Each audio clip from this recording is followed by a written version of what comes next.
বিসমিল্লাহির রহমানির রহিম। প্রাথমিকের দ্বিতীয় ধাপ ২ জেলার মৌখিক পরীক্ষার সময় বাড়ছে। এই খবরটা প্রকাশিত হয়েছে দ্য ডেইলি ক্যাম্পাস এই ওয়েবসাইটে দেখতে পাচ্ছেন। আর প্রকাশের তারিখ ১৮ এপ্রিল ২০২৪ ১০টা ২০ AM এ।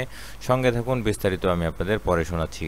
সরকারি প্রাথমিক বিদ্যালয়ে সহকারী শিক্ষক নিয়োগের দ্বিতীয় ধাপে রাজশাহী, খুলনা ও ময়মনসিংহ বিভাগের প্রার্থীদের মৌখিক পরীক্ষা আগামী ২২ এপ্রিল শেষ হওয়ার কথা থাকলেও তা হচ্ছে না।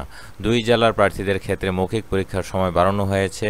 গত ১৪ মার্চ থেকে দ্বিতীয় ধাপের মৌখিক পরীক্ষা শুরু হয়।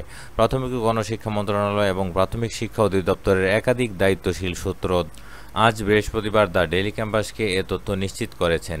প্রাথমিক শিক্ষা অধিদপ্তরের একটি দায়িত্বশীল সূত্র জানিয়েছে, দ্বিতীয় ধাপের মৌখিক পরীক্ষায় ২টি জেলার প্রার্থী অনেক বেশি।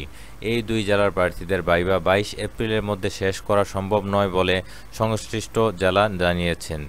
সেজন্য এই ২ জেলার ক্ষেত্রে মৌখিক পরীক্ষার সময় বাড়ানো হয়েছে।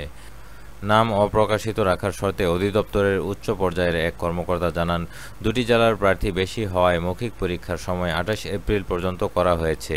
তবে এই সময় কেবল ওই ২ জেলার ক্ষেত্রে প্রযোজ্য। অন্যান্য জেলার প্রার্থীদের মৌখিক পরীক্ষা ২২ এপ্রিলেই শেষ হবে। এর আগে গত ২ ফেব্রুয়ারি ৩ বিভাগের ২২ জেলার পরীক্ষা অনুষ্ঠিত হয়। মোট পরীক্ষার্থী ছিলেন ৪,৩৯,৪৪৩ জন। গত ২০ ফেব্রুয়ারি প্রকাশিত ফলে ২০,৬৪৭ জন উত্তীর্ণ হয়েছেন। ২০২৩ সালের ২৮ ফেব্রুয়ারি রংপুর, সিলেট এবং বরিশাল বিভাগের ক্লাস্টারের বিজ্ঞপ্তি প্রকাশ করে অধিদপ্তর। এরপর ২২ মার্চ রাজশাহী, খুলনা ও ময়মনসিংহ বিভাগের বিজ্ঞপ্তি প্রকাশ করা হয়।